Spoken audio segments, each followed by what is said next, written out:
Welcome to the greatest show on earth, Dream Big, where we make the impossible possible. It's not about the destination, it's about the journey and the reciprocity of delayed gratification and the lessons we learn on the way.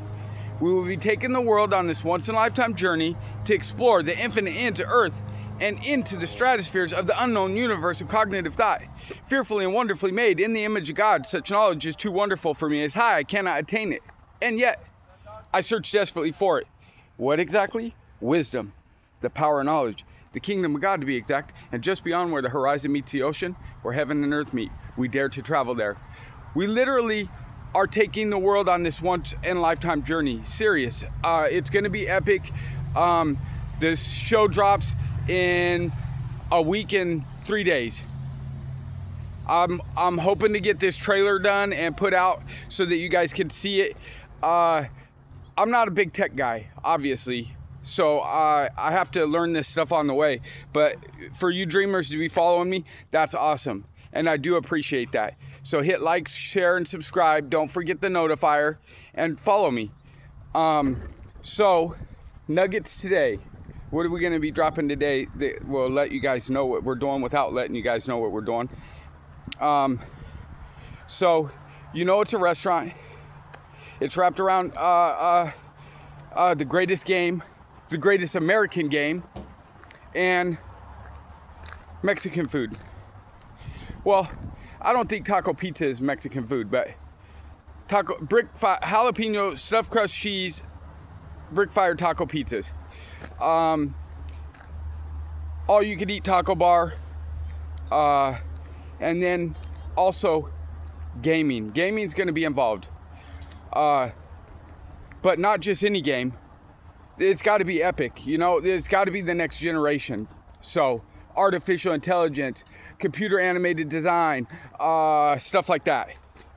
Like I said, it's the next generation. The time is now. Sports gambling is in its infancy. They haven't done nothing with fantasy sports. So, what is it? It's our turn. It's our time. And like I said, you are not going to want to miss this. Nobody just builds a $1 billion business in the eyes of the public. That's another little nugget. Transparency, scared to death. Yeah, because if you're not, you should be. So the bar to reaching from where I'm at to $1 billion status is such a big jump. It's almost like working out every day. And then it's for one jump, one leap, one shot. If you are not following me, you are going to miss it. Because the time is now.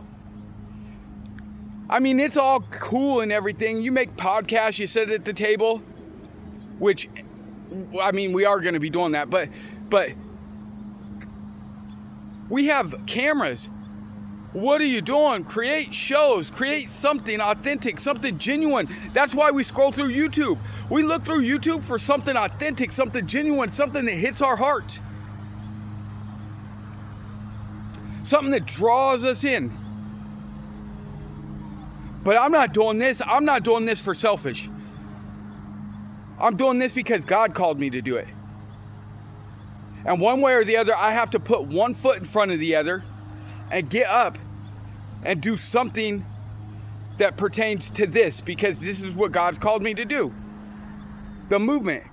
It's for those people that have been shot down in life. And they've been so traumatically changed that they are afraid to get up. Well, I'll tell you what, you go study Abraham Lincoln, you see how many times he failed. Failure.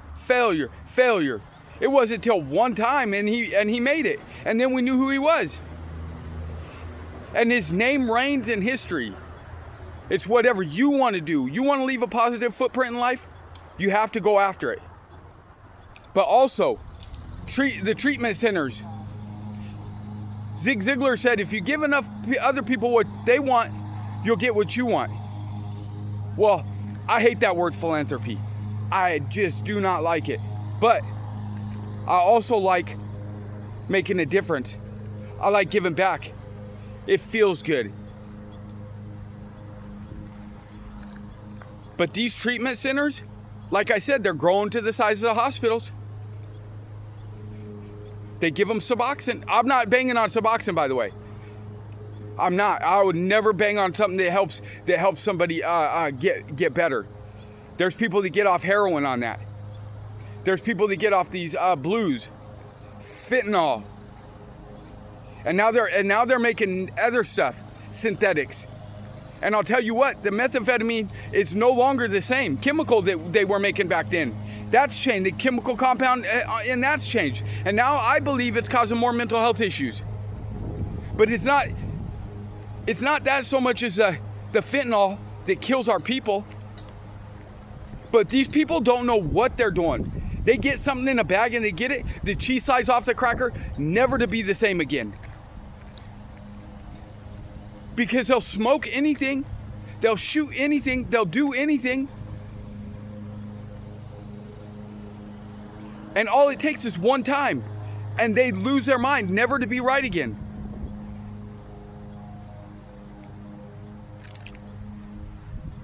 But here's the deal. 5-year program, 1-year blackout period, in hopes to weed out bad behavior. Also, it lets them know what they're going to be doing and if they're able to do the job. See, I don't want just the recovery ranches. I want the recovery farms. So that, and then you get people around animals. Animals heal. That's awesome too. Animals heal. You are not going to want to miss this show. Welcome to the greatest show on earth, where we make the impossible possible. Now, I saw a show on Impact Theory about Paul Mitchell. That dude's story is phenomenal too. From prison, hanging out with motorcycle clubs, to billionaire. And then look at the way he runs his business. So amazing that they have to wait for people to die or retire to get a spot in his house. He treats people that well. You treat people good, and I promise you, they're not going to want to leave. But anyway, I'm going to put out another video today. I need to be putting out 3 or 4 videos, especially coming up into this where we're about to drop the show. And I don't want to make just another podcast. I really don't. This has got to be epic. Because this is a movement. The time's now. Follow me. Jesus said, follow me. It's not going to be easy. It's going to be challenging. It's going to be hard. But wouldn't you want to have it? Why would you want to have it any other way? Life is not easy. It's not fair. Do you want it that way? Why would I want it that way? It teaches me lessons. My biggest lessons are my biggest failures. The pain and suffering of my own, becoming a victim of my own circumstances. And then you know what I do? I get up, dust myself off, and I try again.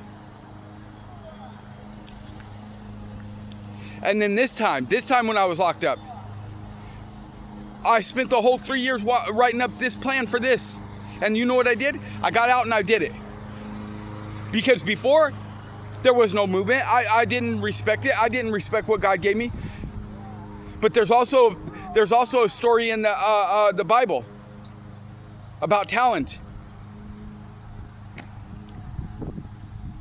God gave one man 1, another man 5, and another man 10. And then he says, go. And then he leaves and comes back. And then he says, sir, what did you do with my talent? And the guy says, well, I put your money to work. You gave me 10 talents. I made 10 more. He said, well, a good, faithful servant. I trusted you and you made more. And then he doubled it. And then he went to the one that made 5. He gave 5. He said, what did you do with my talents I gave you? He said, I doubled it. I put your money to work. I doubled it. I made more. He said, well and good, faithful servant. And then he gave him more. Now he went to the guy that he gave one to, and he said, sir, what did you do with my talent? He says, I knew you were a hard man to deal with. I was so terrified, I went and buried your talent in the field. He went and got it, brought it back, and he says, here's your talent. He said, you wicked, evil man. He said, at least you could have put money in the bank and it could have made interest. God gave us gifts. He said, I led a host of captives and gave gifts to men. He gave us gifts so that we could use them. Now I want to leave you with this. I want to leave you with a little story today. That I love stories. I love when people succeed in life that have been just traumatized, tore down, and they get back up. And then, so there was a man. He went to school. Oh, he loved school, and he kind of walked like a little bent shell, and they called him Tater Chip. Well, the teacher calls him to the head of the class, and he's like so excited. He never got called to the head of the class before, but they call him to the head of the class, and the teacher's like, hey, will you read this in front of the class? Because it was an assignment. It was assignment what they wanted to be in life, what they wanted to achieve, and their goals and ambitions, and what they wanted to do in life. And he starts reading the paper, and he stutters. He's got a stuttering problem. She grabs the paper out of his hand, and she says, you go sit down. You can't even read. What makes you think you're going to be on TV? She says, I'm going to give this to your father. So he goes home, he sits on his bed and waits for his pa to get home. His father gets home, and he thinks he's in big trouble. His dad sits down, and he says, you really want to be on TV? And he said, yeah, Pa, I really want to be on TV. He says, you put this letter in your drawer, and you get up every morning and you read that, and you will be on TV. So years later, no television show, just homelessness, living in his car, fishing out at these lakes and streams and ponds, doing what he could do to survive. One day, this gentleman walks up and he's like, hey, did you catch any fish? And him,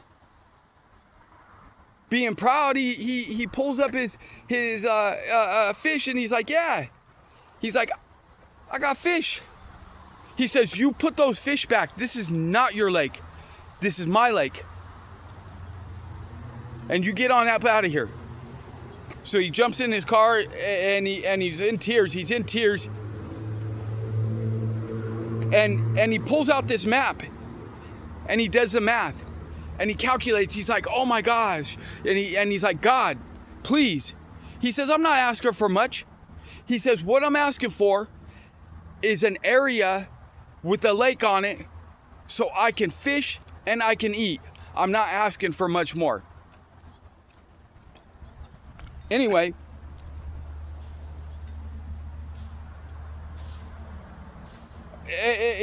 like I said, he pulls out the map, and he's like, all of us in the whole world can own one little spot, one little postage stamp, and we'll be good. Years later, he's with his friend, and he's writing these jokes, and he's making other people famous. He's got a talent. He really does, and he's got a gift. So this man he gives his jokes to is really making it famous. Really making it famous. So his friend comes over, she picks him up, and she's like, hey, we're going to go to this club tonight. And it's a comedy club, and he's never been to a comedy club. He didn't even know they existed. And he's like, okay. So she takes him to this comedy club, and she's like, hey, go sign up for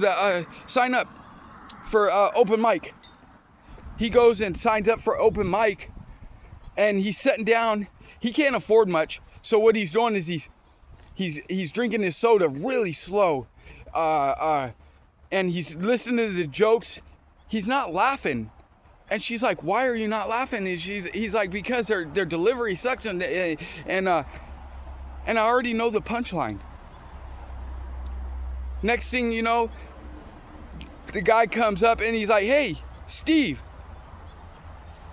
Steve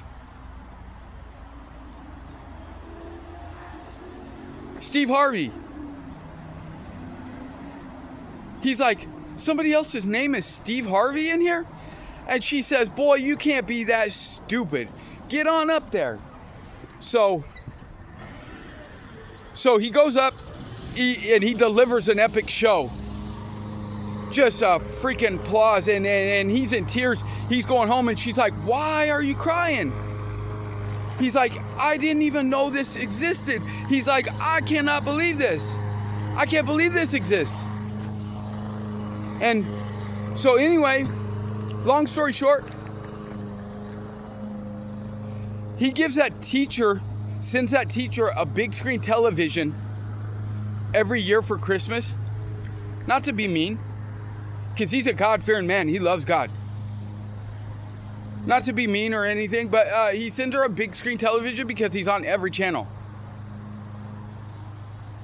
Every Christmas, she gets a big screen television. It's not right to crush people, but also what that does is refine us. It kind of gives us a little tougher skin so that we're able to endure in life. But also the man was homeless and living in his car. And I'll give you another story tomorrow. But also the reigns of success that God blesses you with. It says those who trust in the Lord will not be disappointed. And then it says also write the vision down and make it plain on tablets so that he who reads it runs to it. Yet the vision waits its appointed time. It hastens to the end. Wait for it. It surely will come. It will not lie. Yeah, that's in the scripture. People tried to steal that, and what's it called? I don't remember. I don't remember what it's called, where you manifest stuff and you write things down and then it comes true. My brain's in a different direction, but that's God. God, that's 2,000 years ago. That's New Testament. 2,000 years ago that was written. I mean, why not? I'll give you the other one. There's many more. There's many more. There was a guy that was a comedian, super funny, and he kept going to Hollywood, and they kept turning him down. They're like, "No, you're not good enough. You're not even funny, man. Get out of here." And he got so discouraged, he was living in his van. Went up to Hollywood Hills, to the park, because he was about to quit. He was about to go home and be done with it. Hollywood is vicious. And now look at the films they're putting out. I mean, yeah. I mean, Spider-Man 5? Come on. It's like, get it original. Like, it's unbelievable. The quality. It's not good. It's not good. And then everything's CGI, nothing's authentic. That's why we look through YouTube. We look for authenticity. Well, I hope I can deliver that for you. I hope I can deliver that for you. At least there's others that are absolutely remarkable. You know?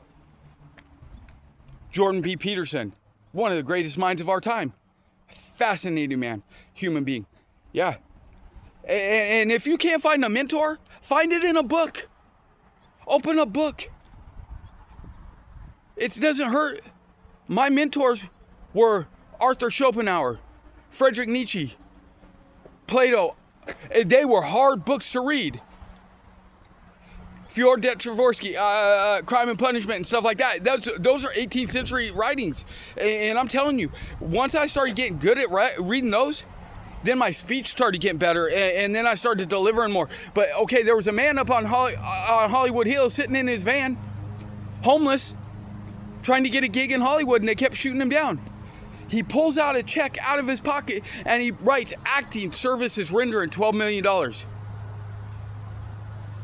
And every time he got discouraged, he pulls that check out and he looks at it, and and you know what he makes? He makes They call him the $12 million man, actually. I believe so. I might be wrong. I could be wrong. I'm wrong about a lot of things. I'm not right about anything. I portray to not know. To question everything is to get a better understanding of life itself. It's a pity upon the notion of trying to pry another man's eyes open when he cannot see beyond his own nose. And yet the world is vast and infinite. I find myself drowning in the midst of wandering generality, led astray, the blind leading the blind. Yeah, a wandering generality, led astray. Meaning, they watch something on television, they believe it's true. And it shapes their mind. And then all of a sudden, how am I supposed to hate somebody? I don't hate nobody. How am I supposed to hate somebody because some other person or some television show tells me to do that? That's crazy to me. If I sat down at a dinner table, how would I know I don't like these people they're telling me to hate? Yep. Anyway, he becomes, and his name is Jim Carrey. Write the vision and make it plain on tablets so that he who reads it runs to it. Yet the vision waits at a point in time, hastens the end. Wait for it, it surely will come. It will not delay. So, and he's a big advocate on manifestation. So, I just want to leave you with that. I'll drop another one later. And like I said, this is going to be epic. Nobody in their right mind does this. I mean, for God's sakes, I was in prison a couple weeks ago. I live in this Oxford house, clean and sober living. And now this. And here's another chunk. I'm trying to raise $1.25 billion in a year. But you know what's even crazier? God's a big God and he'll deliver. You know why? Because if God's for you, who could be against you? And you know what asking God for big things does? It invokes him. Yep. Now faith is the assurance of things hoped for, the conviction of things not seen. And for without faith, it is impossible to please him. For whoever has faith must believe that God exists and he rewards those who seek him. So, I just want to leave you with that. Love you, dreamers. Hit like, share, and subscribe. Don't forget the notifier. Put comments in the remarks below. Love you.